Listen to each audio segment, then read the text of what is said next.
السلام عليكم صاحب يا سودو هذا halkan waa hadaf media muuqaalkan waxaan ku soo koobi doonaa film lagu magacaabo Transporter soo nabaxay sanadka 2002 taabasho wacan Frankie waxa uu askarta walaha gaarka ah laakiin hadda uu darbal ku takhasusay kaxaynta baabuurta maalmaha kamid ah shaqadiisa waxa uu ahaa in uu kaxeeyo tuuga banki dhacaysay inta ay alaabtu soo saaranayeen ee gaariga soo raacayeen ayuu taariikhda sii bedelay wuxuuna arkay inay yihiin afar qofood wuxuuna u sheegay in sharcigiisa koowaad uu yahay inaan marnaba la bedelin heshiiska ayna qasabtaa in la reebo qofka afraad bistoolada ayaa madax laga saaray waxaana lagu amray inuu heshiiska bedelo laakiin Frankie ayaa u cadeeyay inaysan gaari doonin gas stationka culayska dheeriga darteed oo sheegay inaysan booliska ka baxsan doonin ay gacanta ku dhigi doonaan haddii aysan reebin qofka afraad Frankie ayaa wuxuu ku adkaysanay inay qasab tahay in la reebo qofka dheeriga ugu dambeyn waxay ku khasbanaadeen inay iska reebaan mid kamid ah burcadkii Frankie ugu dambeyn wuxuu kicinayaa gaarigiisa oo u geeyo meeshii ay rabeen meesha ayuu ka cararayaa waxaana daba joogay gaari boolis ah wadooyinka ayuu maareeyay wuxuuna khiyaanay gaarigii wuxuuna ku dhuntay meel meesha ku taalay oo luuq ah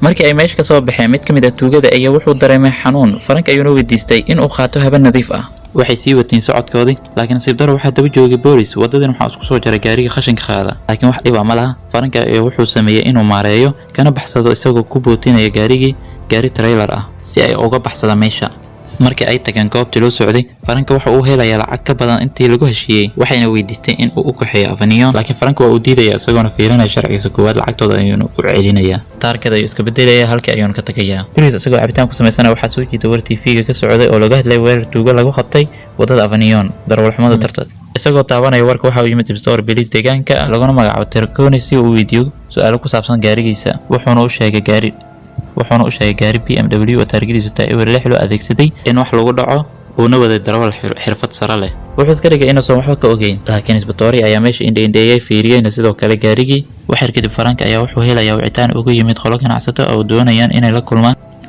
si uu helo tafaasiil dheeraad ah ku saabsan shaqadiisa wuxuu weydiinayaa cabirka saxda iyo culayska boorsada waxa loo sheegayaa in loo baahnayn inuu ogaado taas Frankie waxa uu isticmaalayaa sharcigiisa labaad ee magac la'aan maalinta xigta boorsada ayaa loo gelinayaa qaybta dambe ee gaariga laakiin nasiib darro waxa ka banjarayo taayirka gaariga wuxuuna ku khasban yahay in uu bedelo markii uu furo qaybta dambe wuxuu ogaaday waxa uu wada inuu yahay bini aadam laakiin isaga waxa kama gelin taayirkiisa ayuu bedelinaya socodkiisa ayuu sii wadanayaa xogaa yar kadib wuxuu tagay goob cunto ah wuxuuna go'aansanayaa inuu jabiyo sharcigiisa saddexaad ee ah inuusan furin boorsada si uu u siiyo biyo marka uu furo kadib wuxuu ogaanayaa inay tahay gabar wuxuu siinayaa biyihii kadibna isla meesheeda ayuu ku celinayaa socodkiisa ayuu sii wadanayaa intuu wadada ku jiray gabadha ayaa soo gargaraacaysa gaarigii kadibna mar kale ayuu joojinayaa waxaanu sheegaysaa inay doonayso suuli xarig ayuu ku xiraysaa aysan uga baxsan waxay isku dayaysaa inay ka baxsato laakiin nasiib darro Frankie ayaa gacanta ku soo dhigay soona qabtay intuu soo wada wuxuu arkayaa laba nin oo booliis ah Frankie ayaa la dagaalaya oo ka adkaanaya labada nin sida balanta ay Frankie wuxuu u geeyay boorsadii Bedancourt markii uu geeyay kadib Bedancourt waxa uu weydiiyay inuu soo fiiriyo boorsada maadaama uu soo dahay laakiin Frankie ayaa iska diiday inuu soo eego boorsada isagoo sheegaya mid kamid ah sharciyadiisa oo ah inuu san furin boorsada laakiin oo la soo kulmay xogo yar oo problem ah Bedancourt wuxuu ka helay Frankie shaqadiisa wuxuuna siinayaa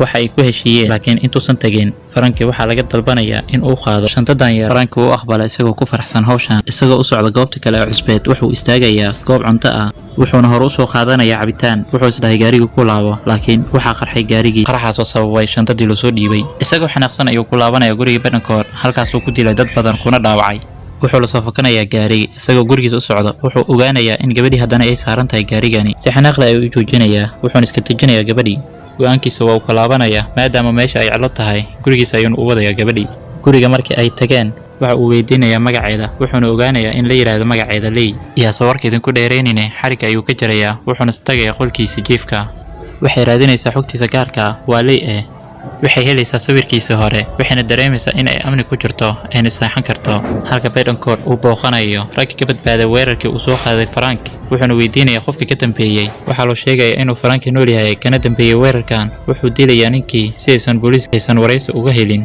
maalinta xigtay Ley waxay salaamaysaa Frankie waxayna u diyaarsay shaah iyo kafee maadaama aysan garanayn waxa uu doorbido laakiin wuxuu sheegayaa subaxdii inuu doorbido aaminsaanta oo kaliya waxa imaanaya Tercone waxaana lagu soo dhaweynayaa kafee Ley waxay soo sheegaysaa inay tahay cunto kariya cusub ee Frankie Tercone ayaa weydiinaya su'aalo ku saabsan gaariga Frankie waxa uu tusanayaa taariikhda Frankie isma uusan dhaweyn wuxuu u sheegay in gaariga laga xaday sidoo kale Lee ayaa garab ku siisay Frank warkiisii. Tarkoni waa uu shakiyay wuxuuna weydiistay in la tusiyo gaariga. Kadib wuxuu fiirfiirinayay gaariga. Intuu soo dhawaan qaybta hore gaariga ka jabsan yahay, waxa ka mashquulsay Lee si uga mashquulo baaritaanka. Tarkoni ayaa raali geliyay Frank maadaama uu ka qasay subaxdiisii. Wuxuuna u sheegay sheekatanka wanaagsan inuu u diyaarsado si uu ugu sheekeeyo marka kale u soo laaban doono. Guriga dhexdiisa isaga iyo Lee ayaa murmay, wuxuuna kala murmay inay noloshiisa degneed ka dhigtay mid musiibo ah. sidoo kale buuq iyo dhacyo ay ku furtay. laakiin xogaa kadib wuxuu dareemay inay xaaladdu caadi ahayn ee waxna jiraan. Xaweerar ku soo qaaday kooxdii Bedencourt. nasiib wanaag waxay maareen inay ka galaan dabaqa hoose ayna ku boodaan marinka hoose ee biyaha, halkaasoo ay ku diyaarsanaayeen qalabka badbaadada biyaha. ugu dambeyn waa ay ka badbaadeen. waxaan aragnaa ayagoo fadhiya xafiiska Tarkoni oo lagana wax ku wareysanayo qaabka ay wax u dhaceen. waxay u sheegeen inay xeebta waqti ku qaadanayeen markii ay dhacdadan dhacaysay aysan waxba ka ogeyn. markay u soo laabteen ayna arkeen guriga oo gubanayo. laakiin Tarkoni ma uusan rumaysan maadaama ay guriga ku taalay 5 kun oo rasaas, taasina si khalad uma aysan dhicin. wuxuuna toonsan yahay inay ka dambeeyeen cadowga hore ee Frank. Tarkoni ayaa banaanka looga yeeray. Lee ayaa waxay u degdegtay inay aado kombiyuutarka Tarkoni si ay uga hesho macluumaad dheeraad ah ku saabsan Bedencourt. Tarkoni ayaa xafiiskiisa ku soo laabtay. banaanka markii la soo aaday, Lee waxay rabtaa in la aado Bedencourt, laakiin Frank wuxuu rajeynayaa nasiib wanaagsan. waxayna la yaabtay inuu Frank rabin inuu raaco. waxayna weydiisay sababta uusan rabin inuu raaco, laakiin wuxuu u sheegay hawshan inay sababi karto dhimasho. Lee wuxuu u sheegtay in Bedencourt uu yahay qof dadka dhoofiya. 400 qof ayuu container ku tahriibinaya isagoo ku qaadayo markab. waxaana ka mid ah familkeyga oo ku noolaan doono adoonnimo, ayay tiri.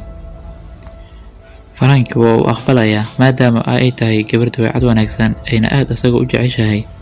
xafiiska Bedencourt waxaa lagu soo dhaweynayaa dharbaaxo. Bisoolo ayaana madax laga saaraya, halka Leena ay raadinayso faylka containerka dadka lagu qaaday. Frank ayaa wuxuu weydiinayaa Bedencourt sababta uu u dili rabay. wuxuu sheegayaa inuu jabiyay sharciga saddexaad oo na furay boorsadii, taasi oo ay mudnaanteedu tahay inuu dilo.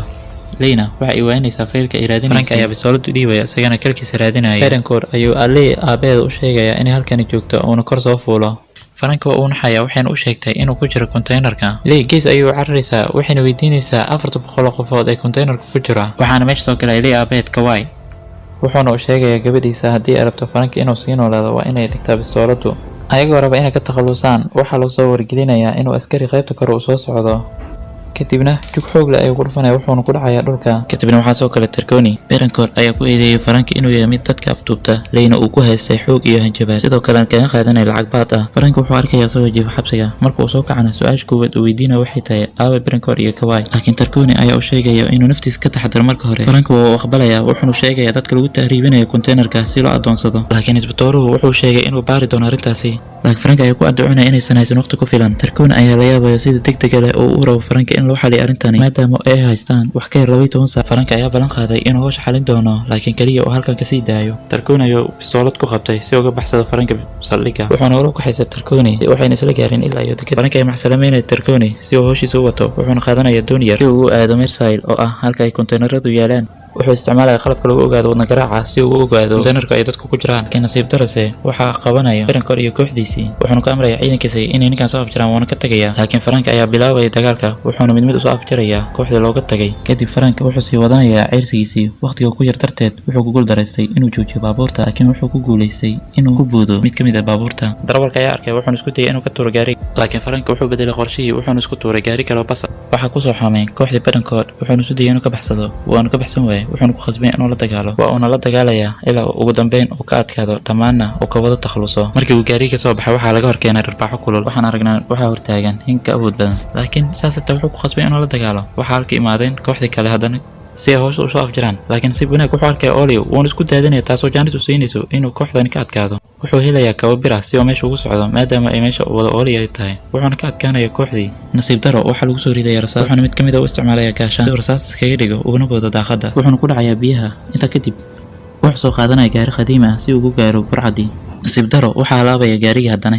isagoo niyad jabsan wuxuu arkayaa diyaarad yar oo waraabinaysa beer halkaa ku tiiday. ninka ayuu waabsanayaa kana codsanaya inuu diyaaradda ku qaado. kadib diyaarad ayuu kasoo boodaya darawalka ayuuna ka tuurayaa gaariga. kadib markuu darawalka dhacay, Kawai wuxuu ogaanayaa inuu soo galay Frank wuxuuna isku dayayaa inuu toogto. nasiib darase waxaa gaarigii soo galay Bedencourt sidoo kalena dagaalaya Frank. jijiid iyo hardan kadib Bedencourt ayaa jaanis weelaya inuu qabto bariiga sidoo kalena ka tuuraya gaariga Frank. waa uu ku farxay wuxuuna malaynayaa ninka inuu dhintay, laakiin Frank wuxuu ku jiraa gaariga hoostiisa. kor ayuuna usoo fuulay. marka soo fuulay kadib gaariga qaybta hore ayuu ka galayaa sidoo kalena wuxuu ka tuurayaa fayrankood halka ayuuna ku dhimanaya gaariga ayuuna baakimaya wuxuuna ka warhelaya isagoo bisool lagu hayo laguna qasbayo inuu kasoo dego gaariga waxaana loo kaxeeyay cirifka sare ee buurta waxa uuna sugaya wixii dhici lahaa laakiin Kawaa ayaa la togtay waxaana toogatay gabadhiisii Tarkuna ayaa meesha imaada wuxuuna la dhacay sida degdeg ah u xaliyay Frank hawshani waxaan aragnaa Leo albaab ka furaysa dadka container ku xareysanaa soo nadeynaysa filimkana halkaas ayuu ku dhamaanayaa fadlan haddii aad ka hesho muuqaalkani like saar sidoo kale nagu soo biir adigoo taabanaya calaamada subscribe-ka sidoo kale waxaan idin rajeynayaa caafimaad iyo nabadgelyo